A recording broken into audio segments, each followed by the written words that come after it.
Hello everyone. ਅੱਜ ਦੀ ਇਸ video ਦੇ ਵਿੱਚ ਮੈਂ ਸ਼ੇਅਰ ਕਰ ਰਹੀ ਹਾਂ ਜੀ ਤੁਹਾਡੇ ਨਾਲ ਕੋਲਬਰਗ ਦੀ ਥਿਊਰੀ ਹੈ ਜੀ ਮੋਰਲ ਡਿਵੈਲਪਮੈਂਟ। ਸੋ ਮੈਂ ਦੱਸਣਾ ਚਾਹੁੰਦੀ ਹਾਂ ਕਿ ਪੀਐਸ ਟੈਟ ਦੇ ਨਾਲ ਸੰਬੰਧਿਤ ਜਿਹੜੇ ਮੈਂ ਨੋਟਸ ਹੈ ਉਹ ਤੁਹਾਨੂੰ ਪ੍ਰੋਵਾਈਡ ਕਰਵਾ ਰਹੀ ਹਾਂ ਜੀ ਸੀਡੀਪੀ ਦੇ ਨਾਲ ਸੰਬੰਧਿਤ ਹੈ। ਸੋ ਜੋ ਵੀ ਨੌਲੇਜ ਹੈ ਇੰਪੋਰਟੈਂਟ ਨੌਲੇਜ ਹੈ ਉਹਨਾਂ ਨੂੰ ਮੈਂ ਆਪਣੀਆਂ ਵੀਡੀਓਜ਼ ਦੇ ਵਿੱਚ ਸ਼ੇਅਰ ਕਰ ਰਹੀ ਹਾਂ, ਤੁਹਾਡੀ ਜ਼ਰੂਰ ਹੈਲਪ ਕਰਨ ਤਾਂ ਜੋ ਤੁਸੀਂ ਪੀਐਸ ਟੈਟ ਜਿਹੜਾ ਉਹ ਕੁਆਲੀਫਾਈ ਕਰ ਸਕੋ। ਸੋ ਜਿੰਨੀ ਮੈਂ ਤੁਹਾਡੀ ਹੈਲਪ ਕਰ ਸਕੀ ਉਨੀ ਮੈਂ ਤੁਹਾਡੀ ਜ਼ਰੂਰ ਹੈਲਪ ਕਰਾਂਗੀ। ਸੋ ਤੁਸੀਂ ਸਾਰੇ ਤੁਹਾਡਾ ਸਭ ਦਾ ਜਿਹੜਾ ਪੀਐਸ ਟੈਟ ਆ ਉਹ ਕਲੀਅਰ ਹੋਵੇ, ਤੁਹਾਡੀ ਮੈਂ ਹੈਲਪ ਕਰ ਸਕਾਂ। ਸੋ ਇਸ ਦੇ ਲਈ ਮੈਂ ਵੀਡੀਓਜ਼ ਅਪਲੋਡ ਕਰ ਰਹੀ ਹਾਂ। ਸੋ ਸੀਡੀਪੀ ਦੇ ਨਾਲ ਸੰਬੰਧਿਤ ਮੈਂ ਨੋਟਸ ਅਪਲੋਡ ਕਰ ਰਹੀ ਹਾਂ। ਸੋ ਪਲੇਲਿਸਟ ਅਲੱਗ ਤੋਂ ਬਣੀ ਹੋਈ ਹੈ। ਸੋ ਉਹਦੇ ਵਿੱਚ ਮੈਂ ਸਾਰੀਆਂ ਜਿਹੜੀਆਂ ਵੀਡੀਓਜ਼ ਹੈ ਉਹਨਾਂ ਨੂੰ ਐਡ ਕੀਤਾ ਹੋਇਆ ਹੈ। ਸੋ ਉੱਥੇ ਵੀ ਤੁਸੀਂ ਜਾ ਕੇ ਜਿਹੜੀਆਂ ਵੀਡੀਓਜ਼ ਹੈ ਉਹਨਾਂ ਨੂੰ ਦੇਖ ਸਕਦੇ ਹੋ। ਸੋ ਇਸ ਤੋਂ ਇਲਾਵਾ ਪਹਿਲਾਂ ਮੈਂ ਜਿਹੜਾ ਜੀਨ ਪਿਆਜੇ, ਠੀਕ ਹੈ, ਵੈਗੋਸਕੀ, ਇਹਨਾਂ ਦੀਆਂ ਵੀਡੀਓਜ਼ ਅਪਲੋਡ ਕਰ ਚੁੱਕੀ ਹਾਂ, ਇਹਨਾਂ ਦੇ ਨੋਟਸ ਅਪਲੋਡ ਕਰ ਚੁੱਕੀ ਹਾਂ। ਜੋ ਵੀ ਇੰਪੋਰਟੈਂਟ ਸੀ ਚੀਜ਼ਾਂ ਉਹਨਾਂ ਨੂੰ ਮੈਂ ਐਡ ਕੀਤਾ ਉਹਨਾਂ ਦੇ ਵਿੱਚ ਨੋਟਸ ਦੇ ਵਿੱਚ। ਸੋ ਅੱਜ ਆਪਣੀ ਹੈਗੀ ਹੈ ਜੀ ਕੋਲਬਰਗ ਨੂੰ ਲੈ ਕੇ ਥਿਊਰੀ ਹੈ, ਇਹਦੇ ਬਾਰੇ ਦੇ ਵਿੱਚ ਆਪਾਂ ਗੱਲ ਕਰਾਂਗੇ। ਇੰਪੋਰਟੈਂਟ ਹੀ ਆਪਾਂ ਗੱਲ ਕਰਾਂਗੇ, ਕੋਈ ਵੀ ਜਿਹੜਾ ਐਕਸਟਰਾ ਮਟੀਰੀਅਲ ਮੈਂ ਨਹੀਂ ਦਊਂਗੀ। ਇਹਨਾਂ ਸਭ ਦੇ ਬਾਰੇ ਦੇ ਵਿੱਚ ਤੁਹਾਨੂੰ ਪਤਾ ਹੋਣਾ ਚਾਹੀਦਾ। ਜੇਕਰ ਤੁਹਾਨੂੰ ਇਹ ਥਿਊਰੀਜ਼ ਤੁਹਾਨੂੰ ਬੇਸਿਕ ਚੀਜ਼ਾਂ ਇੰਨੀਆਂ ਕਲੀਅਰ ਹੋਣਗੀਆਂ ਤਾਂ ਫਿਰ ਹੀ ਜਾ ਕੇ ਤੁਸੀਂ MCQ ਆ ਉਹਨਾਂ ਨੂੰ ਤੁਸੀਂ ਹੱਲ ਹੈ ਉਹ ਕਰ ਪਾਓਗੇ। ਸੋ ਕੋਲਬਰਗ ਦੀ ਥਿਊਰੀ ਹੈ ਜੀ। ਜਿਹੜੇ ਵੀ ਸਟੂਡੈਂਟਸ ਨਵੇਂ ਆਏ ਆ, ਵੀਡੀਓ ਵਧੀਆ ਲੱਗਦੀ ਹੁੰਦੀ ਹੈ ਤਾਂ ਵੀਡੀਓ ਨੂੰ ਲਾਈਕ ਜ਼ਰੂਰ ਕਰਿਆ ਕਰੋ, ਆਪਣੇ ਫਰੈਂਡਸ ਦੇ ਨਾਲ ਸ਼ੇਅਰ ਜ਼ਰੂਰ ਕਰ ਦਿਓ ਵੀਡੀਓ ਨੂੰ, ਤਾਂ ਜੋ ਤੁਹਾਡੇ ਫਰੈਂਡਸ ਤੱਕ ਵੀ ਜਿਹੜੀਆਂ ਵੀਡੀਓਜ਼ ਆ ਉਹ ਪਹੁੰਚ ਸਕਣ। ਅਤੇ ਵੀਡੀਓ ਵਧੀਆ ਲੱਗਦੀ ਹੁੰਦੀ ਹੈ ਤਾਂ ਕਮੈਂਟ ਕਰਕੇ ਜ਼ਰੂਰ ਦੱਸਿਆ ਕਰੋ ਤਾਂ ਜੋ ਮੈਨੂੰ ਮੋਟੀਵੇਸ਼ਨ ਮਿਲੇ ਅਤੇ ਮੈਂ ਹੋਰ ਵੀ ਵੀਡੀਓਜ਼ ਤੁਹਾਡੇ ਲਈ ਅਪਲੋਡ ਕਰ ਸਕਾਂ। ਸੋ ਕੋਲਬਰਗ ਦਾ ਜਿਹੜਾ ਪੂਰਾ ਨਾਮ ਸੀਗਾ ਉਹ ਹੈਗਾ ਸੀਗਾ ਜੀ ਲਾਵਰੈਂਸ ਕੋਲਬਰਗ, ਠੀਕ ਹੈ। ਸੋ ਕੋਲਬਰਗ ਦਾ ਪੂਰਾ ਨਾਮ ਜਿਹੜਾ ਤੁਹਾਨੂੰ ਪਤਾ ਹੋਣਾ ਚਾਹੀਦਾ ਹੈ, ਲਾਵਰੈਂਸ ਕੋਲਬਰਗ ਸੀਗਾ। ਸੋ ਇਹ ਅਮਰੀਕਨ ਸਾਈਕੋਲੋਜਿਸਟ ਸੀਗਾ। ਸੋ ਅਮਰੀਕਨ ਸਾਈਕੋਲੋਜਿਸਟ ਸੀਗਾ। ਸੋ ਤੁਹਾਨੂੰ ਪਤਾ ਹੋਣਾ ਚਾਹੀਦਾ ਹੈ। ਸੋ ਕੋਲਬਰਗ ਪਿਆਜੇ ਦੇ ਮੋਰਲ ਡਿਵੈਲਪਮੈਂਟ ਦੇ ਸਿਧਾਂਤ ਤੋਂ ਜਿਹੜਾ ਪ੍ਰਭਾਵਿਤ ਹੋਇਆ ਸੀ। ਸੋ ਜੋ ਜੀਨ ਪਿਆਜੇ ਨੇ ਜੋ ਮੋਰਲ ਡਿਵੈਲਪਮੈਂਟ ਦਾ ਸਿਧਾਂਤ ਦਿੱਤਾ ਸੀ ਉਸ ਤੋਂ ਜਿਹੜਾ ਕੋਲਬਰਗ ਸੀਗਾ ਉਹ ਬਹੁਤ ਜ਼ਿਆਦਾ ਜਿਹੜਾ ਪ੍ਰਭਾਵਿਤ ਹੋਇਆ ਸੀ। ਤਾਂ ਉਸਨੇ ਵੀ ਆਪਣਾ ਜਿਹੜਾ ਮੋਰੈਲਿਟੀ ਨੂੰ ਲੈ ਕੇ, ਠੀਕ ਹੈ, ਮੋਰਲ ਡਿਵੈਲਪਮੈਂਟ ਨੂੰ ਲੈ ਕੇ ਕੋਲਬਰਗ ਨੇ ਆਪਣਾ ਵੀ ਇੱਕ ਜਿਹੜਾ ਸਿਧਾਂਤ ਹੈ ਉਹ ਦਿੱਤਾ ਸੀ। ਬਹੁਤ ਹੀ ਜ਼ਿਆਦਾ ਇੰਪੋਰਟੈਂਟ ਹੈ ਜੀ ਕੋਲਬਰਗ, ਇਹਦੇ ਵਿੱਚੋਂ ਵੀ ਜਿਹੜੇ ਕੁਐਸਚਨ ਹੈ ਉਹ ਪੁੱਛ ਲਏ ਜਾਂਦੇ ਨੇ। ਸੋ ਇਹਨੇ ਮੋਰੈਲਿਟੀ ਦੀ ਗੱਲ ਕੀਤੀ ਸੀਗੀ, ਠੀਕ ਹੈ। ਮੋਰੈਲਿਟੀ ਕੀ ਹੈ? ਨੈਤਿਕਤਾ, ਜਿਹਨੂੰ ਆਪਾਂ ਪੰਜਾਬੀ ਦੇ ਵਿੱਚ ਕਹਿੰਦੇ ਹਾਂ, ਠੀਕ ਹੈ। ਨੈਤਿਕਤਾ ਦਾ ਅਰਥ ਹੈ ਜਿਸ ਤੋਂ ਸਾਨੂੰ ਸਹੀ ਅਤੇ ਗਲਤ ਦੇ ਬਾਰੇ ਵਿੱਚ ਪਤਾ ਲੱਗਦਾ ਹੈ। ਸੋ ਨੈਤਿਕਤਾ ਕੀ ਹੈ? ਮੋਰੈਲਿਟੀ ਕੀ ਹੈ? ਜਿਸ ਤੋਂ ਜਿਹੜਾ ਸਹੀ ਅਤੇ ਗਲਤ ਦੇ ਬਾਰੇ ਦੇ ਵਿੱਚ ਪਤਾ ਲੱਗਦਾ ਹੈ। ਸੋ ਉਸ ਨੂੰ ਆਪਾਂ ਜਿਹੜੀ ਮੋਰੈਲਿਟੀ ਕਹਿੰਦੇ ਹਾਂ, ਠੀਕ ਹੈ। ਇਹ ਹੈਗਾ ਜੀ ਕੋਲਬਰਗ ਦੇ ਅਨੁਸਾਰ ਨੈਤਿਕਤਾ ਦਾ ਅਰਥ ਹੈ ਜਿਸ ਤੋਂ ਸਾਨੂੰ ਸਹੀ ਅਤੇ ਗਲਤ ਬਾਰੇ ਪਤਾ ਲੱਗਦਾ ਹੈ। ਸੋ ਇੱਕ ਜਿਹੜਾ ਸ਼ਬਦ ਹੈ ਬਹੁਤ ਹੀ ਜ਼ਿਆਦਾ ਇੰਪੋਰਟੈਂਟ ਹੈ ਜੀ, ਉਹ ਹੈਗਾ ਸੀ ਡਾਇਲਮਾ, ਠੀਕ ਹੈ, ਦੁਵਿਧਾ ਜਿਹਨੂੰ ਆਪਾਂ ਕਹਿ ਸਕਦੇ ਹਾਂ। ਸੋ ਡਾਇਲਮਾ ਸ਼ਬਦ ਜਿਹੜਾ ਬਹੁਤ ਹੀ ਜ਼ਿਆਦਾ ਇੰਪੋਰਟੈਂਟ ਹੈ ਅਤੇ ਇਹਨੂੰ ਲੈ ਕੇ ਜਿਹੜੇ ਕੁਐਸਚਨ ਆ ਉਹ ਪੁੱਛ ਲਏ ਜਾਂਦੇ ਆ। ਦੁਵਿਧਾ ਬੋਲਦੇ ਆ ਜਿਹਨੂੰ, ਉਲਝਣ ਬੋਲਦੇ ਆ ਜਿਹਨੂੰ, ਠੀਕ ਹੈ। ਇਹ ਸ਼ਬਦ ਬਹੁਤ ਮਹੱਤਵਪੂਰਨ ਹੈ ਕਿਉਂਕਿ ਕੋਲਬਰਗ ਨੇ ਆਪਣੀ ਥਿਊਰੀ ਵਿੱਚ ਇਸ ਦਾ ਬਹੁਤ ਹੀ ਇਸਤੇਮਾਲ ਕੀਤਾ। ਸੋ ਕੋਲਬਰਗ ਦੀ ਜਿਹੜੀ ਥਿਊਰੀ ਆ ਉਹਦੇ ਵਿੱਚ ਜਿਹੜਾ ਡਾਇਲਮਾ ਜਿਹੜਾ ਸ਼ਬਦਾਂ ਦਾ ਬਹੁਤ ਜ਼ਿਆਦਾ ਯੂਜ਼ ਕੀਤਾ, ਦੁਵਿਧਾ ਸ਼ਬਦ ਦਾ ਬਹੁਤ ਜ਼ਿਆਦਾ ਇਸਤੇਮਾਲ ਕੀਤਾ। ਇਹਦੀ ਜਿਹੜੀ ਥਿਊਰੀ ਦੇ ਵਿੱਚ ਇੱਕ ਵਿਅਕਤੀ ਸੀਗਾ ਹਾਈਨਜ਼ ਲਗਾ ਲਓ, ਇੱਕ ਜਿਹੜਾ ਵਿਅਕਤੀ ਸੀ ਉਹਦਾ ਨਾਮ ਸੀ। ਇਹ ਬਹੁਤ ਮਹੱਤਵਪੂਰਨ ਹੈ ਕਿਉਂਕਿ ਇਹਦੇ ਆਲੇ ਦੁਆਲੇ ਉਹਦੀ ਜਿਹੜੀ ਥਿਊਰੀ ਹੈ ਉਹ ਪਹੁੰਚਦੀ ਹੈ। ਸੋ ਉਹਦੇ ਆਲੇ ਦੁਆਲੇ ਜਿਹੜੀ ਥਿਊਰੀ ਘੁੰਮਦੀ ਹੈ ਤਾਂ ਉਹਨੇ ਜਿਹੜਾ ਨੈਤਿਕਤਾ ਨੂੰ ਜਿਹੜਾ ਸਪਸ਼ਟ ਕੀਤਾ। ਇਹਨੇ ਡਾਇਲਮਾ ਜੋ ਵਰਡ ਦੁਵਿਧਾ ਹੈ, ਉਲਝਣ ਹੈ, ਉਹਨੂੰ ਜਿਹੜਾ ਐਗਜ਼ਾਮਪਲ ਦੇ ਥਰੂ ਜਿਹੜਾ ਹੈ ਹਾਈਨਜ਼ ਜੋ ਵਿਅਕਤੀ ਆ ਉਹਦੇ ਅਕੋਰਡਿੰਗ ਇਸ ਚੀਜ਼ ਨੂੰ ਜਿਹੜਾ ਕਲੀਅਰ ਕੀਤਾ ਕਿ ਕਿਵੇਂ ਦੁਵਿਧਾ ਹੈ। ਇੱਕ ਵਿਅਕਤੀ ਹੈ, ਲਗਾ ਲਓ ਤੁਸੀਂ ਹਾਈਨਜ਼, ਜਿਵੇਂ ਕਿ ਪਿਕਚਰ ਡਰਾ ਕੀਤੀ ਹੋਈ ਹੈ, ਠੀਕ ਹੈ। ਉਹਦੀ ਜਿਹੜੀ ਵਾਈਫ ਹੈ ਉਹ ਬਹੁਤ ਜ਼ਿਆਦਾ ਬਿਮਾਰ ਹੈ, ਠੀਕ ਹੈ, ਉਹਨੂੰ ਡਾਕਟਰ ਇਲਾਜ ਦੀ ਜ਼ਰੂਰਤ ਹੈ। ਬਟ ਜਿਹੜਾ ਹਾਈਨਜ਼ ਆ ਉਹਦੇ ਕੋਲ ਜਿਹੜੇ ਪੈਸੇ ਆ ਉਹ ਨਹੀਂ ਹੈਗੇ, ਉਹ ਬਹੁਤ ਹੀ ਜ਼ਿਆਦਾ ਗਰੀਬ ਹੈ, ਠੀਕ ਹੈ। ਉਹ ਆਪਣੀ ਜਿਹੜਾ ਪਤਨੀ ਆ ਉਹਦਾ ਹਸਪੀਟਲ ਦੇ ਵਿੱਚ ਉਹ ਇਲਾਜ ਨਹੀਂ ਕਰਵਾ ਸਕਦਾ। ਸੋ ਦੂਸਰੇ ਪਾਸੇ ਜਿਹੜਾ ਹੈ ਨਾ ਹੀ ਉਹ ਜਿਹੜੀਆਂ ਦਵਾਈਆਂ ਉਹ ਖਰੀਦ ਸਕਦਾ ਕਿਉਂਕਿ ਉਹਦੇ ਕੋਲ ਪੈਸੇ ਨਹੀਂ ਹੈਗੇ। ਹੁਣ ਉਹ ਕੀ ਕਰਦਾ ਹੈ, ਉਹ ਮੈਡੀਕਲ ਸਟੋਰ ਤੋਂ ਜਿਹੜਾ ਹੈ, ਹੁਣ ਹਸਪੀਟਲ 'ਚ ਉਹਨੇ ਆਪਦੀ ਵਾਈਫ ਨੂੰ ਐਡਮਿਟ ਤਾਂ ਕਰਵਾਤਾ ਬਟ ਉਹਨੂੰ ਦਵਾਈਆਂ ਵਾਸਤੇ ਉਹਦੇ ਕੋਲ ਪੈਸੇ ਹੈ ਨਹੀਂ। ਸੋ ਉਹਨੇ ਕੀ ਕੀਤਾ, ਮੈਡੀਕਲ ਸਟੋਰ ਤੋਂ ਜਾ ਕੇ ਜਿਹੜੀ ਹੈ ਚੋਰੀ ਉਹ ਕਰ ਲਈ। ਹੁਣ ਜੇਕਰ ਉਹ ਚੋਰੀ ਨਾ ਕਰਦਾ ਤਾਂ ਉਹਦੀ ਜਿਹੜੀ ਵਾਈਫ ਹੈ ਉਹਦੀ ਜਿਹੜੀ ਡੈਥ ਹੋ ਜਾਣੀ ਸੀਗੀ, ਠੀਕ ਹੈ। ਤੇ ਹੁਣ ਚੋਰੀ ਜਿਹੜੀ ਉਹਨੇ ਕੀਤੀ ਆ ਉਹ ਵੀ ਜਿਹੜਾ ਇਨਲੀਗਲ ਹੈ, ਠੀਕ ਹੈ, ਉਹ ਵੀ ਜਿਹੜਾ ਸਹੀ ਨਹੀਂ ਹੈ, ਠੀਕ ਹੈ, ਉਹ ਗਲਤ ਹੈ, ਠੀਕ ਆ। ਹੁਣ ਇੱਥੇ ਇੱਕ ਵਿਅਕਤੀ ਆ ਉਹ ਜਿਹੜਾ ਦੁਵਿਧਾ ਦੇ ਵਿੱਚ ਫਸ ਗਿਆ, ਉਹ ਡਾਇਲਮਾ ਸ਼ਬਦ ਦਾ ਯੂਜ਼ ਕੀਤਾ, ਉਹ ਦੁਵਿਧਾ ਦੇ ਵਿੱਚ ਫਸ ਗਿਆ ਪੂਰੀ ਤਰ੍ਹਾਂ ਨਾਲ। ਹੁਣ ਉਹ ਕੀ ਕਰੇ, ਠੀਕ ਆ, ਉਹ ਨੈਤਿਕਤਾ ਨੂੰ ਮਹੱਤਤਾ ਦੇਵੇ ਕਿ ਉਹ ਮਾਨਵਤਾ ਨੂੰ ਮਹੱਤਤਾ ਦੇਵੇ। ਸੋ ਕਈ ਵਾਰੀ ਜ਼ਿੰਦਗੀ ਦੇ ਵਿੱਚ ਇੱਦਾਂ ਦੀਆਂ ਜਿਹੜੀਆਂ ਸਥਿਤੀਆਂ ਨੇ ਜਾਂ ਲਾ ਲਓ ਆ ਜਾਂਦੀਆਂ ਨੇ ਕਿ ਵਿਅਕਤੀ ਨੂੰ ਜਿਹੜੀ ਸਮਝ ਨਹੀਂ ਆਉਂਦੀ ਕਿ ਉਹ ਇਹਨਾਂ ਦੋਨਾਂ ਦੇ ਵਿੱਚੋਂ ਕਿਸ ਚੀਜ਼ ਨੂੰ ਜਿਹੜਾ ਹੈ ਉਹ ਲਵੇ, ਠੀਕ ਹੈ। ਸੋ ਇੱਥੇ ਜਿਹੜਾ ਉਹ ਜਿਹੜਾ ਹਾਈਨਜ਼ ਵਿਅਕਤੀ ਸੀ ਉਹਨੇ ਜਿਹੜੀ ਮਾਨਵਤਾ ਨੂੰ ਪਹਿਲ ਦਿੱਤੀ ਸੀ, ਉਹਨੇ ਆਪਣੀ ਜਿਹੜੀ ਪਤਨੀ ਨੂੰ ਬਚਾਉਣਾ ਜਿਹੜਾ ਜ਼ਰੂਰੀ ਸਮਝਿਆ, ਤਾਂ ਇਸ ਕਰਕੇ ਉਹਨੇ ਜਿਹੜੀ ਹੈ ਚੋਰੀ ਹੈ ਉਹ ਕਰ ਲਈ ਹੈ। ਸੋ ਇਸ ਲੈਵਲ ਦੀ ਵੀ ਆਪਾਂ ਗੱਲ ਕਰਾਂਗੇ ਅੱਗੋਂ ਜਾ ਕੇ। ਸੋ ਇੱਥੇ ਉਹੀ ਹੈ ਜੋ ਮੈਂ ਤੁਹਾਨੂੰ ਦੱਸਿਆ ਜੀ, ਹੈਂਜ਼ ਤੇ ਜੋ ਵਿਅਕਤੀ ਸੀਗਾ ਨੂੰ ਲੈ ਕੇ ਜਿਹੜੀ ਹੈ ਦੁਵਿਧਾ ਤੇ ਜਿਹੜੀ ਉਹਨੇ ਸਰਚ ਕੀਤੀ ਸੀਗੀ। ਸੋ ਹੈਂਜ਼ ਦੀ ਵਾਈਫ ਜਿਹੜੀ ਬਿਮਾਰ ਸੀ ਪਰ ਹਾਈਨਜ਼ ਕੋਲ ਪੈਸੇ ਨਹੀਂ ਸਨ, ਉਸਨੇ ਮੈਡੀਕਲ ਸਟੋਰ ਤੋਂ ਜਿਹੜੀ ਚੋਰੀ ਕਰ ਲਈ। ਸੋ ਨੈਤਿਕਤਾ ਤੋਂ ਮਾਨਵਤਾ ਨੂੰ ਉਹਨੇ ਜਿਹੜੀ ਪਹਿਲ ਕੀਤੀ ਹੈ। ਚੋਰੀ ਕਰਨਾ ਵੀ ਗੁਨਾਹ ਹੈ, ਪਰ ਜੇਕਰ ਉਹ ਚੋਰੀ ਨਾ ਕਰਦਾ ਤਾਂ ਉਸਦੀ ਵਾਈਫ ਦੀ ਜਿਹੜੀ ਡੈਥ ਹੈ ਉਹ ਹੋ ਜਾਣੀ ਸੀ।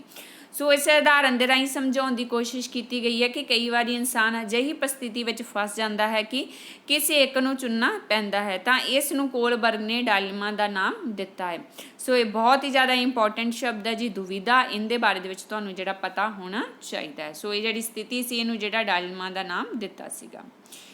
ਥਿਊਰੀ ਵਿੱਚ ਯੂਨੀਵਰਸਲ ਸੀਕੁਐਂਸ ਦਿੱਤਾ ਹੈ, ਦੱਸਿਆ ਹੈ ਕਿ ਕਿਸ ਤਰੀਕੇ ਨਾਲ ਮੋਰਲ ਡਿਵੈਲਪਮੈਂਟ ਹੁੰਦੀ ਹੈ। ਸੋ ਇੱਥੇ ਹੁਣ ਜਿਹੜੀ ਉਹਨੇ ਨੈਤਿਕ ਜਿਹੜੀ ਡਿਵੈਲਪਮੈਂਟ ਦੀ ਜਿਹੜੀ ਗੱਲ ਕੀਤੀ ਹੈ ਉਹਦੇ ਵਿੱਚ ਉਹਨੇ ਜਿਹੜਾ ਪੂਰਾ ਜਿਹੜਾ ਸੀਕੁਐਂਸ ਦਿੱਤਾ ਹੈ ਕਿ ਕਿਸ ਲੈਵਲ 'ਤੇ ਕਿਸ ਤਰ੍ਹਾਂ ਦੀ ਜਿਹੜੀ ਨੈਤਿਕਤਾ ਹੁੰਦੀ ਹੈ, ਛੋਟੇ ਬੱਚੇ ਤੋਂ ਲੈ ਕੇ ਜਿਵੇਂ ਜਿਵੇਂ ਉਹਦੀ ਜਿਹੜੀ ਉਮਰ ਹੈ ਉਹ ਵੱਧਦੀ ਜਾਂਦੀ ਹੈ, ਤਾਂ ਕਿਵੇਂ ਜਿਹੜਾ ਬੱਚਾ ਹੈ ਉਹ ਉਹਦੇ ਵਿੱਚ ਜਿਹੜੀ ਨੈਤਿਕਤਾ ਹੈ ਉਹਦਾ ਜਿਹੜਾ ਵਿਕਾਸ ਹੈ ਉਹ ਹੁੰਦਾ ਜਾਂਦਾ ਹੈ, ਅਤੇ ਕਿਹੜੀ ਉਮਰ ਦੇ ਵਿੱਚ ਜਾ ਕੇ ਜਿਹੜਾ ਬੱਚਾ ਹੈ ਉਹ ਕੀ ਸੋਚਦਾ ਹੈ, ਠੀਕ ਹੈ।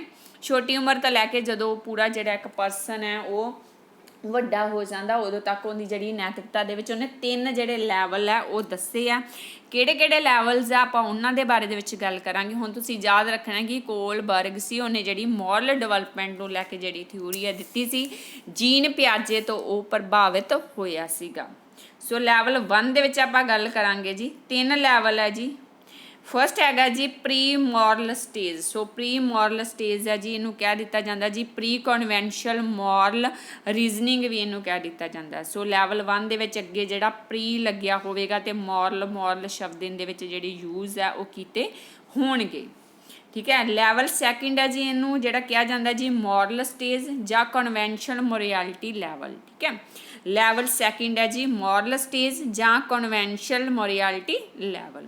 ਸੋ ਲੈਵਲ 3 ਹੈ ਜੀ, ਇਹਨੂੰ ਕਿਹਾ ਜਾਂਦਾ ਜੀ ਪੋਸਟ ਮੋਰਲ ਸਟੇਜ ਤੇ ਪੋਸਟ ਜਿਹੜੀ ਕਨਵੈਂਸ਼ਨਲ। ਇੱਥੇ ਜਿਹੜਾ ਪੋਸਟ ਜਿਹੜਾ ਸ਼ਬਦ ਹੈ ਉਹ ਅੱਗੇ ਜਿਹੜਾ ਲਿਖਿਆ ਹੋਊਗਾ। ਸੋ ਪੋਸਟ ਮੋਰਲ ਸਟੇਜ ਤੇ ਪੋਸਟ ਕਨਵੈਂਸ਼ਨਲ, ਠੀਕ ਹੈ। ਇੱਥੇ ਇਹ ਜਿਹੜੇ ਸ਼ਬਦ ਵਰਤੇ ਜਾਣਗੇ। ਸੋ ਇਹ 3 ਲੈਵਲ ਹੈ ਜੀ। ਆਪਾਂ ਤਿੰਨਾਂ ਲੈਵਲਸ ਨੂੰ ਜਿਹੜਾ ਡਿਟੇਲ ਦੇ ਵਿੱਚ ਵੀ ਅੱਗੋਂ ਪੜਾਂਗੇ। ਫਸਟ ਹੈ ਜੀ pre moral stage, pre conventional moral reasoning, pre ਲੱਗਾ ਹੋਊਗਾ ਇਹਨਾਂ ਦੇ ਅੱਗੇ। ਲੈਵਲ 2 ਦੇ ਵਿੱਚ ਮੋਰਲ ਸਟੇਜ ਤੇ ਕਨਵੈਂਸ਼ਨ ਮੋਰੈਲਿਟੀ ਲੈਵਲ, ਇਹਨਾਂ ਸ਼ਬਦਾਂ ਦੇ ਅੱਗੇ ਕੁਛ ਨਹੀਂ ਲੱਗਾ ਹੋਊਗਾ। ਲੈਵਲ 3 ਦੇ ਵਿੱਚ ਪੋਸਟ ਮੋਰਲ ਸਟੇਜ ਤੇ ਪੋਸਟ ਕਨਵੈਂਸ਼ਨਲ। ਸੋ ਯਾਦ ਕਰਨਾ ਸੌਖਾ ਹੀ ਹੈ। ਲੈਵਲ 1 ਦੇ ਵਿੱਚ ਪ੍ਰੀ 3rd ਦੇ ਵਿੱਚ ਪੋਸਟ ਤੇ 2nd ਦੇ ਵਿੱਚ ਕੁਛ ਵੀ ਨਹੀਂ ਅੱਗੇ ਲੱਗਾ ਹੋਊਗਾ, ਸਿੱਧਾ ਮੋਰਲ ਸਟੇਜ ਤੇ ਕਨਵੈਂਸ਼ਨਲ ਮੋਰੈਲਿਟੀ ਜਿਹੜਾ ਲੈਵਲ ਉਹ ਹੋਵੇਗਾ। ਸੋ ਇਹਨਾਂ ਨੂੰ ਆਪਾਂ ਡਿਟੇਲ ਦੇ ਵਿੱਚ ਕਰਾਂਗੇ ਕਿ ਕਿਹੜਾ ਲੈਵਲ ਕਿਸ ਉਮਰ ਦੇ ਬੱਚਿਆਂ ਦੇ ਲਈ ਹੈ ਤੇ ਬੱਚਾ ਜਿਹੜਾ ਉਹ ਕੀ ਸੋਚਦਾ ਹੈ ਆਪਣੀ ਉਮਰ ਦੇ ਹਿਸਾਬ ਦੇ ਨਾਲ। ਸੋ ਇਹਦੇ ਵਿੱਚ ਆਪਾਂ ਲੈਵਲ 1 ਕਰਦੇ ਹਾਂ ਜੀ। ਲੈਵਲ 1 ਹੈ ਜੀ ਪ੍ਰੀ ਕਨਵੈਂਸ਼ਨ ਮੋਰਲ ਰੀਜ਼ਨਿੰਗ ਤੇ ਪ੍ਰੀ ਮੋਰਲ ਸਟੇਜ। ਇਸ ਲੈਵਲ ਦੇ ਵਿੱਚ ਪ੍ਰਾਇਮਰੀ ਬੱਚੇ ਆ ਜਾਂਦੇ ਹਨ, 4 ਤੋਂ 10 ਸਾਲ ਦੇ ਵਿਦਿਆਰਥੀ। ਸੋ 4 ਤੋਂ ਲੈ ਕੇ 10 ਸਾਲ ਦੇ ਜੋ ਵਿਦਿਆਰਥੀ ਹੁੰਦੇ ਨੇ ਉਹਨਾਂ ਨੂੰ ਇਸ ਲੈਵਲ ਦੇ ਵਿੱਚ ਜਿਹੜਾ ਸ਼ਾਮਲ ਹੈ ਉਹ ਕੀਤਾ ਗਿਆ ਹੈ। ਸੋ ਪ੍ਰਾਇਮਰੀ ਜਿਹੜੇ ਬੱਚੇ ਹੁੰਦੇ ਨੇ ਸੋ ਉਹ ਇਸ ਲੈਵਲ ਦੇ ਵਿੱਚ ਆ ਜਾਂਦੇ ਨੇ। ਸੋ ਪ੍ਰਾਇਮਰੀ ਬੱਚੇ ਆ ਜਿਹੜੇ 4 ਤੋਂ ਲੈ ਕੇ 10 ਸਾਲ ਦੇ ਜੋ ਵਿਦਿਆਰਥੀ ਹੁੰਦੇ ਨੇ ਉਹਨਾਂ ਨੂੰ ਇਸ ਲੈਵਲ ਦੇ ਵਿੱਚ ਲੈਵਲ 1 ਦੇ ਵਿੱਚ ਜਿਹੜਾ ਕੋਲਬਰਗ ਆ ਉਹਨੇ ਜਿਹੜਾ ਸ਼ਾਮਲ ਹੈ ਉਹ ਕਰ ਦਿੱਤਾ ਹੈ। ਸੋ ਬੱਚੇ ਇਸ ਅਵਸਥਾ ਵਿੱਚ ਸਹੀ ਅਤੇ ਗਲਤ ਦਾ ਫੈਸਲਾ ਜਿਹੜਾ ਸਜ਼ਾ ਤੋਂ ਬਚਣ ਲਈ ਜਾਂ ਇਨਾਮ ਹਾਸਲ ਕਰਨ ਲਈ ਕਰਦਾ। ਸੋ ਛੋਟੀ ਉਮਰ ਦੇ ਵਿੱਚ ਜਿਹੜਾ ਬੱਚਾ ਹੁੰਦਾ 4 ਤੋਂ 10 ਸਾਲ ਦਾ, ਉਹ ਜਾਂ ਤਾਂ ਸਜ਼ਾ ਤੋਂ ਬਚਣ ਦੇ ਲਈ ਸਹੀ ਦੀ ਚੋਣ ਕਰ ਲੈਂਦਾ ਤੇ ਜਾਂ ਉਹ ਕੋਈ ਰਿਵਾਰਡ ਜਾਂ ਲਾ ਲਓ ਇਨਾਮ ਵਗੈਰਾ ਹਾਸਲ ਕਰਨ ਲਈ ਜਿਹੜੀ ਨੈਤਿਕਤਾ ਉਹਦੀ ਜਿਹੜੀ ਵਰਤੋਂ ਹੈ ਉਹ ਕਰਦਾ ਹੈ। ਸੋ ਬੱਚੇ ਛੋਟੇ ਹੁੰਦੇ ਨੇ, ਸੋ ਦੇਖਦੇ ਆ ਕਿ ਕੀ ਸਹੀ ਹੈ। ਸੋ ਸਜ਼ਾ ਤੋਂ ਬਚਣ ਲਈ ਤੇ ਜਾਂ ਇਨਾਮ ਹਾਸਲ ਕਰਨ ਲਈ ਵਰਤੋਂ ਕਰਦਾ ਹੈ। ਠੀਕ ਹੈ, ਇਹਦੇ ਵਿੱਚ ਆ ਜਾਂਦੀਆਂ ਜੀ ਪੁਆਇੰਟ। ਫਸਟ ਆ ਜਾਂਦਾ ਜੀ ਪਨਿਸ਼ਮੈਂਟ, ਓਬੀਡੈਂਸ, ਓਰੀਟੇਸ਼ਨਸ। ਸੋ ਪਨਿਸ਼ਮੈਂਟ, ਓਬੀਡੈਂਸ, ਓਰੀਟੇਸ਼ਨ ਹੁਣੀ ਆਪਾਂ ਗੱਲ ਕੀਤੀ ਹੈ ਕਿ ਨੈਤਿਕਤਾ ਸਜ਼ਾ ਦੇ ਡਰ ਤੋਂ ਇੱਥੇ ਕੰਟਰੋਲ ਹੁੰਦੀ ਹੈ। ਸਜ਼ਾ ਤੋਂ ਬਚਣ ਲਈ ਵੱਡਿਆਂ ਦਾ ਜਿਹੜਾ ਹੁਕਮ ਬੱਚਾ ਇੱਥੇ ਮੰਨਦਾ ਹੈ। ਸੋ ਪਨਿਸ਼ਮੈਂਟ, ਓਬੀਡੈਂਸ, ਓਰੀਟੇਸ਼ਨ। ਸੋ ਪਨਿਸ਼ਮੈਂਟ ਸ਼ਬਦ ਤੋਂ ਹੀ ਜਿਹੜਾ ਹੈ ਕਲੀਅਰ ਹੋ ਰਿਹਾ। ਸੋ ਬੱਚਾ ਜਿਹੜਾ ਸਜ਼ਾ ਦੇ ਡਰ ਤੋਂ ਜਿਹੜਾ ਮੰਨਦਾ ਹੈ। ਠੀਕ ਹੈ, ਸੋ ਪਰਸਨਲ ਰਿਵਾਰਡ, ਓਰੀਟੇਸ਼ਨ, ਮਿਊਟਲ। ਇਹਨੂੰ ਜਿਹੜਾ ਪਰਸਨਲ ਰਿਵਾਰਡ, ਓਰੀਟੇਸ਼ਨ ਨੂੰ ਜਿਹੜਾ ਹੋਰ ਸ਼ਬਦਾਂ ਦੇ ਨਾਲ ਵੀ ਬੁਲਾ ਲਿਆ ਜਾਂਦਾ, ਜਿਵੇਂ ਮਿਊਟਲ ਐਕਸਚੇਂਜ, ਠੀਕ ਹੈ, instrumental, purpose, stage, tit for tat. So ਇਹਨਾਂ ਨਾਵਾਂ ਨਾਲ ਵੀ ਜਿਹੜਾ ਬੁਲਾ ਲਿਆ ਜਾਂਦਾ ਹੈ। ਸੋ ਇੰਸਟਰੂਮੈਂਟਲ, ਪਰਪਸ, ਸਟੇਜ ਜਾਂ ਟਿਟ ਫੋਰ ਟੈਟ, ਜਾਂ ਮਿਊਟਲ ਚੇਂਜ, ਇੰਸਟਰੂਮੈਂਟਲ ਤੇ ਟਿਟ ਫੋਰ ਟੈਟ। ਸੋ ਇਹਨਾਂ ਸ਼ਬਦਾਂ ਦੇ ਨਾਲ ਵੀ ਜਿਹੜਾ ਪਰਸਨਲ ਜਿਹੜਾ ਰਿਵਾਰਡਸ, ਓਰੀਟੇਸ਼ਨਸ ਦੇ ਨਾਲ ਜਿਹੜਾ ਸ਼ਬਦ ਹੈ ਉਹ ਇਹ ਵੀ ਸ਼ਬਦ ਜਿਹੜੇ ਵਰਤ ਲਏ ਜਾਂਦੇ ਨੇ। ਸੋ ਮਿਊਟਲ ਐਕਸਚੇਂਜ ਦੇ ਵਿੱਚ ਕੀ ਆਪਾਂ ਕਹਿ ਸਕਦੇ ਹਾਂ ਕਿ ਕਿਸੇ ਬੱਚੇ ਨੇ ਕਿਸੇ ਬੱਚੇ ਦੀ ਹੈਲਪ ਕੀਤੀ, ਉਹਦੇ ਕੋਲ ਪੈਨਸਲ ਨਹੀਂ ਸੀ ਹੈਗੀ ਤਾਂ ਇੱਕ ਬੱਚੇ ਕੋਲ 2 ਪੈਨਸਲ ਸੀ ਤਾਂ ਉਹਨੇ ਜਿਹੜੀਆਂ ਪੈਨਸਲ ਦੇ ਦਿੱਤੀਆਂ, ਤਾਂ ਅਗਲੇ ਦਿਨ ਉਹ ਵੀ ਚਾਹੁੰਦਾ ਕਿ ਮੈਨੂੰ ਵੀ ਜਿਹੜੀ ਹੈ ਪੈਨਸਲ ਦੇਵੇ ਕਿਉਂਕਿ ਅੱਜ ਮੇਰੇ ਕੋਲ ਵੀ ਜਿਹੜੀ ਪੈਨਸਲ ਆ ਉਹ ਨਹੀਂ ਹੈਗੀ। ਮਤਲਬ ਬੱਚਾ ਜਿਹੜਾ ਮਿਊਟਲ ਐਕਸਚੇਂਜ ਚਾਹੁੰਦਾ ਵਾ ਨਾ ਕਿ ਮੈਂ ਜੇਕਰ ਤੈਨੂੰ ਪੈਨਸਲ ਦਿੱਤੀ ਸੀ ਤਾਂ ਤੂੰ ਮੈਨੂੰ ਜਿਹੜੀ ਆ ਉਹ ਪੈਨਸਲ ਦੇ, ਹੈ ਨਾ। ਤਾਂ ਕਈ ਵਾਰੀ ਤੁਸੀਂ ਦੇਖਦੇ ਹੋਵੋਗੇ ਕਈ ਵਾਰੀ ਜਿਹੜਾ ਹੈ ਕੋਈ ਖਿਡੌਣਾ ਲਿਆਂਦਾ ਤਾਂ ਬੱਚਾ ਦੂਸਰੇ ਨੂੰ ਖਿਡੌਣਾ ਨਹੀਂ ਦਿੰਦਾ ਕਿਉਂਕਿ ਉਹਨੂੰ ਪਤਾ ਹੁੰਦਾ ਕਿ ਜਦੋਂ ਇਹਦੇ ਕੋਲ ਖਿਡੌਣਾ ਸੀ ਇਹਨੇ ਵੀ ਮੈਨੂੰ ਖੇਡਣ ਨੂੰ ਨਹੀਂ ਸੀ ਦਿੱਤਾ ਤਾਂ ਮੈਂ ਵੀ ਨਹੀਂ ਦਊਂਗਾ, ਹੈ ਨਾ। ਸੋ ਮਤਲਬ ਕਿ ਬਦਲੇ ਦੇ ਵਿੱਚ ਮਤਲਬ ਕਿ ਕੰਮ ਜਿਹੜਾ ਉਹ ਕੀਤਾ ਜਾਂਦਾ ਹੈ। ਠੀਕ ਹੈ, ਮਿਊਟਲ ਐਕਸਚੇਂਜ ਦੀ ਇੱਥੇ ਜਿਹੜੀ ਗੱਲ ਹੈ ਉਹ ਹੁੰਦੀ ਆ। ਸੋ ਟਿਟ ਫੋਰ ਟੈਟ ਦੇ ਵਿੱਚ ਕਿ ਬੱਚਾ ਵੀ ਜਿਹੜਾ ਖਿਡੌਣਾ ਨਹੀਂ ਦਿੰਦਾ ਕਿ ਕਿਉਂਕਿ ਤੂੰ ਮੈਨੂੰ ਜਿਹੜਾ ਖਿਡੌਣਾ ਨਹੀਂ ਸੀ ਖੇਡਣ ਨੂੰ ਦਿੱਤਾ ਇਸ ਕਰਕੇ ਮੈਂ ਵੀ ਤੈਨੂੰ ਨਹੀਂ ਦਊਂਗਾ। ਇਹ ਟਿਟ ਫੋਰ ਟੈਟ ਦੀ ਹੋ ਗਈ ਕਿ ਜਿਹੋ ਜਿਹਾ ਤੁਸੀਂ ਕਰੋਗੇ ਉਹੋ ਜਿਹਾ ਹੀ ਤੁਹਾਨੂੰ ਜਿਹੜਾ ਮਿਲੂਗਾ, ਉਹ ਟਿਟ ਫੋਰ ਟੈਟ ਹੋ ਗਿਆ। ਮਿਊਟਲ ਐਕਸਚੇਂਜ ਦੇ ਵਿੱਚ ਕਿ ਜੇਕਰ ਮੈਂ ਤੇਰੀ ਹੈਲਪ ਕੀਤੀ ਹੈ ਤਾਂ ਤੂੰ ਵੀ ਜਿਹੜੀ ਮੇਰੀ ਹੈਲਪ ਕਰ। ਠੀਕ ਹੈ, ਜੇਕਰ ਮੈਂ ਤੈਨੂੰ ਪੈਨਸਲ ਦਿੱਤੀ ਹੈ ਤਾਂ ਅੱਜ ਮੇਰੇ ਕੋਲ ਨਹੀਂ ਹੈਗੀ ਤਾਂ ਅੱਜ ਮੈਨੂੰ ਤੂੰ ਦੇ ਪੈਨਸਲ ਆਪਦੀ। ਠੀਕ ਹੈ, ਸੋ ਟਿਟ ਫੋਰ ਟੈਟ, ਜਿਵੇਂ ਤੁਸੀਂ ਕਰੋਗੇ ਉਵੇਂ ਹੀ ਤੁਹਾਡੇ ਨਾਲ ਹੋਵੇਗਾ। ਜੇਕਰ ਤੂੰ ਨਹੀਂ ਮੈਨੂੰ ਖਿਡੌਣਾ ਦਿੱਤਾ ਖੇਡਣ ਨੂੰ ਤਾਂ ਮੈਂ ਵੀ ਤੈਨੂੰ ਅੱਜ ਨਵਾਂ ਆਪਦਾ ਖਿਡੌਣਾ ਨਹੀਂ ਦੇਵਾਂਗਾ। ਸੋ ਇਸ ਅਵਸਥਾ ਵਿੱਚ ਬੱਚਾ ਆਪਣੇ ਪਰਖ, ਸਵਾਰਥ ਉੱਤੇ ਅਤੇ ਇਸ ਆਧਾਰਿਤ ਹੁੰਦਾ ਕਿ ਦੂਸਰੇ ਉਸ ਲਈ ਕੀ ਕਰ ਸਕਦੇ ਆ। ਸੋ ਸਵਾਰਥ ਦੀ ਭਾਵਨਾ ਜਿਹੜੀ ਬੱਚੇ ਦੇ ਵਿੱਚ ਹੁੰਦੀ ਹੈ ਕਿ ਜੇਕਰ ਮੈਂ ਹੈਲਪ ਕੀਤੀ ਹੈ ਤਾਂ ਤੂੰ ਵੀ ਕਰ, ਤੇ ਜੇਕਰ ਤੂੰ ਹੈਲਪ ਨਹੀਂ ਕੀਤੀ ਤਾਂ ਮੈਂ ਵੀ ਤੁਹਾਡੀ ਹੈਲਪ ਨਹੀਂ ਕਰਾਂਗਾ। ਸੋ ਇਹ ਪਰਸਨਲ ਰਿਵਾਰਡਸ ਆ ਜੀ, ਓਰੀਟੇਸ਼ਨਸ ਹੈ। ਪਰਸਨਲ ਰਿਵਾਰਡ, ਓਰੀਟੇਸ਼ਨ ਆਪਾਂ ਇਹਨੂੰ ਸ਼ਬਦ ਵਰਤਾਂਗੇ ਇਹਦੇ ਲਈ। ਸੋ ਮਿਊਟਲ ਐਕਸਚੇਂਜ ਆਜੂ ਇਹਦੇ ਵਿੱਚ ਟਿਟ ਫੋਰ ਟੈਟ ਤੇ ਇੰਸਟਰੂਮੈਂਟਲ, ਪਰਪਸ, ਸਟੇਜ। ਸੋ ਐਗਜ਼ਾਮਪਲ ਹੈ ਜੀ, ਜੇਕਰ ਬੱਚਾ ਕਿਸੇ ਦੀ ਹੈਲਪ ਕਰਦਾ ਹੈ, ਨੈਤਿਕਤਾ ਦਿਖਾਉਂਦਾ ਹੈ ਤਾਂ ਬਦਲੇ ਵਿੱਚ ਉਹ ਵੀ ਚਾਹੁੰਦਾ ਹੈ ਕਿ ਉਸ ਦੀ ਗੱਲ ਮੰਨੀ ਜਾਵੇ। ਸੋ ਇਹਨੂੰ ਆਪਾਂ ਕੀ ਕਹਾਂਗੇ, ਮਿਊਟਲ ਐਕਸਚੇਂਜ। ਐਗਜ਼ਾਮਪਲ ਹੈ ਜੀ ਬੱਚਾ ਸੋ ਇਹ ਵਾਲੀ ਬਦਲੇ ਦੇ ਵਿੱਚ ਵੀ ਜਿਹੜੀ ਹੈਲਪ ਚਾਹੁੰਦਾ ਤਾਂ ਇਹਨੂੰ ਜਿਹੜਾ ਮਿਊਟਲ ਐਕਸਚੇਂਜ ਕਹਾਂਗੇ। ਟਿਟ ਫੋਰ ਟੈਟ ਇਹ ਵੀ ਮੈਂ ਤੁਹਾਨੂੰ ਸਮਝਾ ਚੁੱਕੀ ਹਾਂ, ਖਿਡੌਣੇ ਵਾਲਾ ਸੀਗਾ ਜੋ। ਸੋ ਬੱਚਾ ਨਵਾਂ ਖਿਡੌਣਾ ਲੈ ਕੇ ਆਇਆ, ਬੱਚਾ ਦੂਸਰੇ ਬੱਚੇ ਨੂੰ ਆਪਣਾ ਖਿਡੌਣਾ ਨਹੀਂ ਦਿਖਾਉਂਦਾ ਕਿਉਂਕਿ ਉਸ ਨੂੰ ਪਤਾ ਕਿ ਇਸ ਨੇ ਵੀ ਮੈਨੂੰ ਆਪਣਾ ਖਿਡੌਣਾ ਨਹੀਂ ਸੀ ਦਿਖਾਇਆ। ਸੋ ਇਹ ਟਿਟ ਫੋਰ ਟੈਟ ਹੈ। ਸੋ ਇਹ ਸੀਗਾ ਜੀ ਲੈਵਲ ਆਪਣਾ 1, ਜਿਹਦੇ ਵਿੱਚ ਆ ਜੂਗਾ ਕਿ ਇੱਕ ਦਾ ਪਨਿਸ਼ਮੈਂਟ ਦੇ ਡਰ ਤੋਂ, ਤੇ ਸੈਕਿੰਡ ਆ ਜਾਂਦਾ ਜੀ ਸੈਕਿੰਡ ਆ ਜਾਂਦੀ ਪਰਸਨਲੀ ਰਿਵਾਰਡਸ ਦੇ ਨਾਲ ਸੰਬੰਧਿਤ। ਠੀਕ ਹੈ, ਇਸ ਚੀਜ਼ ਨੂੰ ਤੁਸੀਂ ਯਾਦ ਰੱਖਣਾ ਜੀ, ਇਹ ਲੈਵਲ 1 ਹੈ। ਹੁਣ ਆਪਾਂ ਕਰਾਂਗੇ ਜੀ ਲੈਵਲ ਸੈਕਿੰਡ ਹੈ ਜੀ। ਲੈਵਲ ਸੈਕਿੰਡ ਹੁੰਦਾ ਜੀ ਮੋਰਲ ਸਟੇਜ ਤੇ ਕਨਵੈਨਸ਼ਨਲ ਮੋਰੈਲਿਟੀ ਲੈਵਲ। ਸੋ ਇਸ ਵਿੱਚ ਜਿਹੜਾ ਹੈ ਐਲੀਮੈਂਟਰੀ ਸਟੇਜ ਆ ਜਾਂਦੀ ਹੈ। ਸੋ ਐਲੀਮੈਂਟਰੀ ਸਟੇਜ ਆ ਜਾਂਦੀ ਇਹਦੇ ਵਿੱਚ, ਪ੍ਰਾਇਮਰੀ ਨਹੀਂ, ਹੁਣ ਇੱਥੇ ਐਲੀਮੈਂਟਰੀ ਆ ਜਾਂਦੀ ਆ। ਇਸ ਅਵਸਥਾ ਵਿੱਚ ਬੱਚੇ ਦੀ ਨੈਤਿਕ ਪਰਖ ਉਸਦੀ ਪਸੰਦ ਜਾਂ ਨਾ ਪਸੰਦ ਉੱਪਰ ਨਿਰਭਰ ਨਹੀਂ ਕਰਦੀ। ਉਸ ਦੀ ਨੈਤਿਕਤਾ ਰਿਵਾਜ਼ਾਂ ਸਮਾਜ ਦੁਆਰਾ ਕਾਇਮ ਕੀਤੀ ਕਾਨੂੰਨ ਵਿਵਸਥਾ ਪ੍ਰਣਾਲੀ ਦੁਆਰਾ ਕੰਟਰੋਲ ਹੁੰਦੀ ਹੈ। ਸੋ ਛੋਟੇ ਲੈਵਲ 'ਤੇ ਦਾ ਜਿਹੜੇ ਬੱਚੇ ਉਹ ਆਪਣਾ ਵੇਖਦੇ ਆ, ਹੈ ਨਾ, ਜਾਂ ਸਜ਼ਾ ਦੇ ਡਰ ਤੋਂ, ਅਤੇ ਜਾਂ ਜਿਹੜਾ ਉਹਨਾਂ ਦਾ ਸਵਾਰਥ ਦੀ ਭਾਵਨਾ ਹੁੰਦੀ ਹੈ ਤਾਂ ਉਹਦੇ ਬੇਸ 'ਤੇ ਜਿਹੜੀ ਉਹ ਨੈਤਿਕਤਾ ਦੀ ਜਿਹੜੀ ਵਰਤੋਂ ਹੈ ਉਹ ਕਰਦੇ ਨੇ, ਹੈ ਨਾ। ਤੇ ਲੈਵਲ 2 ਦੇ ਵਿੱਚ ਕੀ ਆਂਦੀ ਹੈ ਕਿ ਹੁਣ ਉਹ ਆਪਦੀ ਉਹਨਾਂ ਦੀ ਪਸੰਦ ਜਾਂ ਨਾ ਪਸੰਦ ਉੱਪਰ ਨੈਤਿਕਤਾ ਨਹੀਂ ਨਿਰਭਰ ਕਰਦੀ। ਇੱਥੇ ਆਣ ਕੇ ਸਮਾਜ ਤੇ ਜਿਹੜੀ ਕਾਨੂੰਨ ਹੈ ਉਹ ਉਹਨੂੰ ਜਿਹੜੇ ਕੰਟਰੋਲ ਆ ਕਰਨ ਲੱਗ ਜਾਂਦੇ ਆ। ਸੋ ਸਮਾਜ ਦੇ ਰੀਤੀ ਰਿਵਾਜਾਂ ਦੇ ਅਕੋਰਡਿੰਗ ਤੇ ਸਰਕਾਰ ਦੁਆਰਾ ਬਣਾਏ ਗਏ ਕਾਨੂੰਨਾਂ ਦੇ ਆਧਾਰ ਤੇ ਜਿਹੜੀ ਨੈਤਿਕਤਾ ਹੈ ਉਹਦੀ ਜਿਹੜੀ ਵਰਤੋਂ ਹੈ ਕੀਤੀ ਜਾਂਦੀ ਆ। ਸੋ ਇਸ ਅਵਸਥਾ ਵਿੱਚ ਐਲੀਮੈਂਟਰੀ ਸਟੇਜ ਆ ਜਾਂਦੀ ਹੈ ਤੇ ਇਸ ਅਵਸਥਾ ਵਿੱਚ ਬੱਚੇ ਦੀ ਜਿਹੜੀ ਨੈਤਿਕ ਪਰਖ ਹੈ ਉਸ ਦੀ ਪਸੰਦ ਜਾਂ ਨਾਪਸੰਦ ਉੱਪਰ ਨਿਰਭਰ ਨਹੀਂ ਕਰਦੀ। ਉਸ ਦੀ ਜਿਹੜੀ ਨੈਤਿਕਤਾ ਹੈ ਉਹ ਰਿਵਾਜਾਂ, ਸਮਾਜ ਦੁਆਰਾ ਕਾਇਮ ਕੀਤੀ ਕਾਨੂੰਨ ਵਿਵਸਥਾ ਪ੍ਰਣਾਲੀ ਦੁਆਰਾ ਕੰਟਰੋਲ ਹੁੰਦੀ ਹੈ। So good boy nice girl orientation ਹੁੰਦਾ ਜੀ ਇਹਦੇ ਵਿੱਚ ਲੈਵਲ ਲਗਾ ਲਓ ਤੁਸੀਂ ਸੈਕਿੰਡ ਦੇ ਵਿੱਚ। ਇੰਟਰਪਰਸਨਲ ਰਿਲੇਸ਼ਨ ਹੋ ਜਾਂਦੇ ਆ। ਸਮਾਜ ਦੇ ਰਿਵਾਜਾਂ ਅਨੁਸਾਰ ਕੰਮ ਕਰਨੇ ਪੈਂਦੇ ਆ, ਭਾਵੇਂ ਲੜਕਾ ਤੇ ਭਾਵੇਂ ਲੜਕੀ ਆ, ਕਿਉਂਕਿ ਜੋ ਸਮਾਜ 'ਚ ਆਉਂਦਾ ਸਾਨੂੰ ਉਸ ਅਨੁਸਾਰ ਕੰਮ ਕਰਨਾ ਹੀ ਨੈਤਿਕਤਾ। ਸੋ ਸਮਾਜ ਦੇ ਵਿੱਚ ਜੋ ਰੀਤੀ ਰਿਵਾਜ ਬਣੇ ਹੁੰਦੇ ਆ, ਇੱਕ ਲੜਕੇ ਨੂੰ ਉਸੇ ਅਕੋਰਡਿੰਗ ਕੰਮ ਕਰਨੇ ਪੈਂਦੇ ਆ ਤੇ ਇੱਕ ਲੜਕੀ ਨੂੰ ਵੀ ਉਸੇ ਅਕੋਰਡਿੰਗ ਹੀ ਜਿਹੜਾ ਕੰਮ ਕਰਨੇ ਪੈਂਦੇ। ਸੋ ਨਾਈਸ ਗਰਲ ਲਿਖਣਾ ਸੀਗਾ, ਸਪੈਲਿੰਗ ਗਲਤ ਹੈ ਜੀ, ਇਹ ਕੱਟਣਾ ਹੈ ਜੀ। ਨਾਈਸ ਬॉय ਨਾਈਸ ਗਰਲ ਓਰੀਟੇਸ਼ਨ ਹੈ ਜੀ, ਇੰਟਰਪਰਸਨਲ ਰਿਲੇਸ਼ਨ ਹੈ। ਸੋ ਸਮਾਜ ਜਿਹੜਾ ਉਹਨਾਂ ਨੂੰ ਜਿਹੜਾ ਕੰਟਰੋਲ ਕਰ ਲੈਂਦਾ ਤੇ ਜਿਹੜਾ ਵੀ ਸਮਾਜ ਦੇ ਅਕੋਰਡਿੰਗ ਚੱਲਦਾ ਤਾਂ ਉਹ ਸਮਝਿਆ ਜਾਂਦਾ ਕਿ ਇਹ ਨੈਤਿਕ ਪੱਖੋਂ ਠੀਕ ਹੈ। ਸੋ ਨੈਕਸਟ ਆ ਗਿਆ ਜੀ ਲੀਗਲ ਓਰੀਟੇਸ਼ਨ, ਲਾ ਐਂਡ ਆਰਡਰ ਆ ਜਾਂਦੇ ਇਹਦੇ ਵਿੱਚ, ਠੀਕ ਹੈ। ਸੋਸ਼ਲ ਸਿਸਟਮ ਆ ਜਾਂਦਾ, ਕਾਨੂੰਨ ਅਤੇ ਸਮਾਜਿਕ ਸਿਸਟਮ ਨੂੰ ਜਿਹੜਾ ਫੋਲੋ ਕਰਨਾ ਹੀ ਨੈਤਿਕਤਾ ਹੈ। ਸੋ ਇੱਥੇ ਲਗਾ ਲਓ ਤੁਸੀਂ ਜੋ ਲੈਵਲ ਸੈਕਿੰਡ ਹੈ ਇਹ ਐਲੀਮੈਂਟਰੀ ਹੈ, ਇਹਦੇ ਵਿੱਚ ਸਮਾਜ ਤੇ ਜਿਹੜਾ ਕਾਨੂੰਨ ਹੈ ਉਹ ਬੱਚੇ ਨੂੰ ਕੰਟਰੋਲ ਕਰਦਾ ਹੈ। So good boy nice girl orientation ਇਹਦੇ ਵਿੱਚ ਲਗਾ ਲਓ ਤੇ ਲੀਗਲ ਓਰੀਟੇਸ਼ਨ ਲਗਾ ਲਓ ਤੁਸੀਂ। ਸੋ ਇਹ ਵਾਲੇ ਇੰਪੋਰਟੈਂਟ ਹੈ, ਇਸ ਚੀਜ਼ ਨੂੰ ਯਾਦ ਰੱਖੋ। ਸੋ ਥਰਡ ਦੇ ਵਿੱਚ ਹੈ ਜੀ, ਲੈਵਲ ਥਰਡ ਦੇ ਵਿੱਚ ਹੈ ਜੀ ਪੋਸਟ ਮੋਰਲ ਸਟੇਜ ਹੈ ਤੇ ਪੋਸਟ ਕਨਵੈਨਸ਼ਨਲ ਸਟੇਜ ਹੈ। ਸੋ ਇਹ ਆ ਜਾਂਦੀ ਹੈ ਕਿ ਜੋ ਉਹਨੇ ਆਪਦੀ ਐਗਜ਼ਾਮਪਲ ਦਿੱਤੀ ਹੈ ਹਾਈਜ਼ ਦੀ ਜੋ ਦਿੱਤੀ ਸੀ ਮਾਨਵਤਾ ਵਾਲੀ। ਸੋ ਇਹ ਲੈਵਲ ਥਰਡ ਹੈ ਜੀ। ਇਸ ਅਵਸਥਾ ਵਿੱਚ 18 ਸਾਲ ਤੋਂ ਉੱਪਰਲੇ ਜਿਹੜੇ ਪਰਸਨ ਆ ਉਹ ਸ਼ਾਮਲ ਹੁੰਦੇ ਆ। ਉਹਦੇ ਵਿੱਚ 11 ਤੋਂ ਲੈ ਕੇ ਲਗਾ ਲਓ ਤੁਸੀਂ 18 ਸਾਲ ਤੱਕ, ਇੱਥੋਂ 18 ਸਾਲ ਤੋਂ ਉੱਪਰਲੇ ਪਰਸਨ ਇੱਥੇ ਸ਼ਾਮਲ ਹਨ ਲੈਵਲ ਥਰਡ ਦੇ ਵਿੱਚ। ਤੇ ਲੈਵਲ 2 ਦੇ ਵਿੱਚ 11 ਤੋਂ ਲੈ ਕੇ 18 ਸਾਲ ਦੇ ਲਗਾ ਲਓ, ਠੀਕ ਹੈ। ਪਹਿਲਾਂ 4 ਤੋਂ ਫਸਟ ਲੈਵਲ ਦੇ ਵਿੱਚ 4 ਤੋਂ 10 ਸੀਗਾ, ਸੈਕਿੰਡ ਦੇ ਵਿੱਚ 11 ਤੋਂ 10 ਤੋਂ ਲਾ ਲਓ 18 ਤੇ ਲੈਵਲ ਥਰਡ ਦੇ ਵਿੱਚ ਲਗਾ ਲਓ 18 ਸਾਲ ਤੋਂ ਉੱਪਰਲੇ ਪਰਸਨ ਸ਼ਾਮਲ ਹੁੰਦੇ ਹਨ। ਸੋ ਇਸ ਅਵਸਥਾ ਵਿੱਚ ਪਰਸਨ ਸੋਚਦੇ ਹਨ ਕਿ ਇਹ ਜ਼ਰੂਰੀ ਨਹੀਂ ਕਿ ਉਹਨਾਂ ਨੇ ਜੋ ਸਮਾਜ ਦੁਆਰਾ ਬਣਾਏ ਕਾਨੂੰਨਾਂ ਦੁਆਰਾ ਬਣਾਈ ਨੈਤਿਕਤਾ,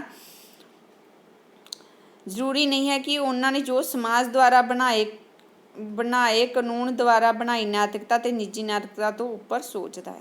ਸੋ ਇੱਥੇ ਜਿਹੜਾ ਪਰਸਨ ਹੈ ਇਹ ਥੋੜ੍ਹਾ ਜਿਹਾ ਮੋਲਡ ਕਰਕੇ ਲਿਖ ਰਿਹਾ ਹੋਇਆ।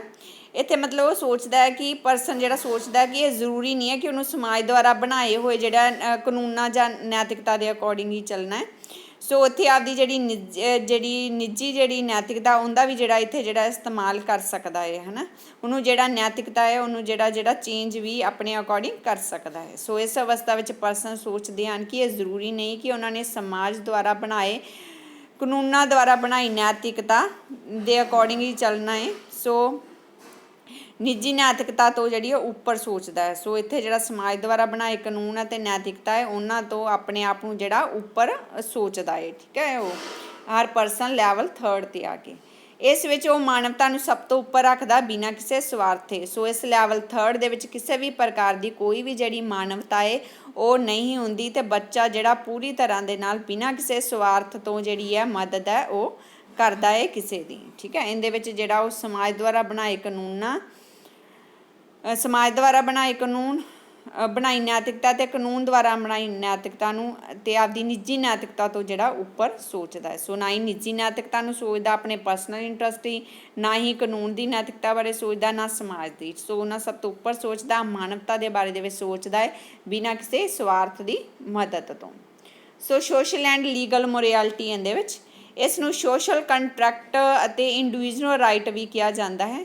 ਇਸ ਵਿੱਚ ਇਹ ਕਿਹਾ ਗਿਆ ਹੈ ਕਿ ਜ਼ਰੂਰੀ ਨਹੀਂ ਅਸੀਂ ਕਾਨੂੰਨ ਫੋਲੋ ਕਰਨਾ ਹੈ, ਕਾਨੂੰਨ ਫੋਲੋ ਕੀਤੇ ਬਗੈਰ ਵੀ ਆਪਣੇ ਹੱਕ ਅਸੀਂ ਲੈ ਸਕਦੇ ਹਾਂ। ਲੋੜ ਪੈਣ 'ਤੇ ਮਾਨਵਤਾ ਲਈ ਸੰਘਰਸ਼ ਦੁਆਰਾ ਕਾਨੂੰਨ ਵਿੱਚ ਤਬਦੀਲੀ ਕੀਤੀ ਜਾ ਸਕਦੀ ਹੈ।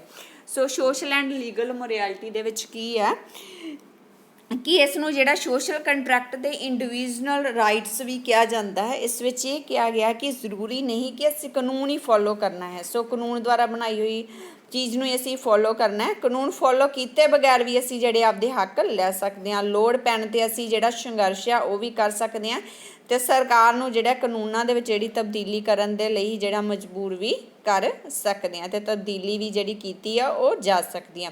ਤੁਸੀਂ ਦੇਖਦੇ ਹੋ ਕਿ ਜਦੋਂ ਵੀ ਕੋਈ ਪ੍ਰੋਟੈਸਟ ਕੀਤਾ ਜਾਂਦਾ ਹੈ ਤਾਂ ਉਹ ਜਿਹੜੀ ਮਾਨਵਤਾ ਦੇ ਲਈ ਕੀਤਾ ਜਾਂਦਾ, ਆਪਦੇ ਹੱਕਾਂ ਦੇ ਲਈ ਕੀਤਾ ਜਾਂਦਾ, ਤਾਂ ਉਸ ਜਿਹੜੀ ਹੈ ਇੱਥੇ ਇਹ ਮਾਨਵਤਾ ਦੀ ਜਿਹੜੀ ਇੱਥੇ ਉਹ ਗੱਲ ਹੋ ਰਹੀ ਹੈ। ਠੀਕ ਹੈ, ਜਦੋਂ ਵੀ ਕੁਝ ਗਲਤ ਹੋ ਰਿਹਾ ਹੁੰਦਾ ਸਮਾਜ ਦੇ ਵਿੱਚ ਅਤੇ ਸਰਕਾਰ ਉਹਦੇ ਬਾਰੇ ਦੇ ਵਿੱਚ ਕੰਮ ਨਹੀਂ ਕਰਦੀ ਤਾਂ ਉਦੋਂ ਜਿਹੜੇ ਲੋਕ ਆ ਉਹ ਪ੍ਰੋਟੈਸਟ ਉਹ ਕਰਦੇ ਨੇ। ਠੀਕ ਹੈ, ਸੋ ਕਿ ਜਿਹੜਾ ਕਾਨੂੰਨ ਇਹਦੇ ਵਿੱਚ ਜਿਹੜੇ ਇੰਡੀਵਿਜੂਅਲ ਰਾਈਟਸ ਆ ਜਾਂਦੇ ਆ ਅਤੇ ਸੋਸ਼ਲ ਕੰਟਰੈਕਟ ਜੋ ਸਮਾਜ ਹੈ ਇਕੱਠਾ ਹੋ ਕੇ ਜਿਹੜਾ ਸਮਝੌਤਾ ਕਰਕੇ ਜਿਹੜਾ ਪ੍ਰੋਟੈਸਟ ਹੈ ਉਹ ਕਰਦਾ, ਸੋਸ਼ਲ ਐਂਡ ਲੀਗਲ ਮੋਰੈਲਿਟੀ।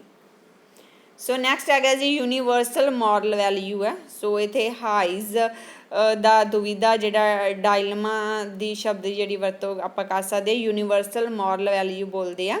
ਇਸ ਅਵਸਥਾ ਵਿੱਚ ਰਾਈਟ ਅਤੇ ਰੋਂਗ ਵਿਚਕਾਰ ਫਰਕ ਪਤਾ ਨਹੀਂ ਲੱਗਦਾ, ਮਾਨਵਤਾ ਨੂੰ ਚੁਣਨਾ। ਸੋ ਇੱਥੇ ਆਣ ਕੇ ਜਿਹੜਾ ਵਿਅਕਤੀ ਆ ਉਹ ਜਿਹੜਾ ਹੈ ਦੁਵਿਧਾ ਦੇ ਵਿੱਚ ਫਸ ਜਾਂਦਾ, ਉਹ ਡਾਇਲਮਾ ਦੇ ਵਿੱਚ ਫਸ ਜਾਂਦਾ ਕਿ ਮੈਂ ਕੀ ਕਰਾਂ, ਕੀ ਮੇਰੇ ਲਈ ਸਹੀ ਹੈ, ਕੀ ਗਲਤ ਹੈ, ਉਹਨੂੰ ਬਿਲਕੁਲ ਵੀ ਜਿਹੜਾ ਪਤਾ ਨਹੀਂ ਲੱਗਦਾ। ਤਾਂ ਫਿਰ ਉਹ ਰਾਈਟ ਅਤੇ ਰੋਂਗ ਦੇ ਵਿੱਚ ਮਾਨਵਤਾ ਨੂੰ ਚੁਣਦਾ ਹੈ। ਠੀਕ ਹੈ, ਜਿਹਦੇ ਨਾਲ ਕਿਸੇ ਦਾ ਜਿਹੜਾ ਭਲਾ ਹੋ ਸਕੇ ਅਤੇ ਬਿਨਾਂ ਕਿਸੇ ਸਵਾਰਥ ਤੋਂ।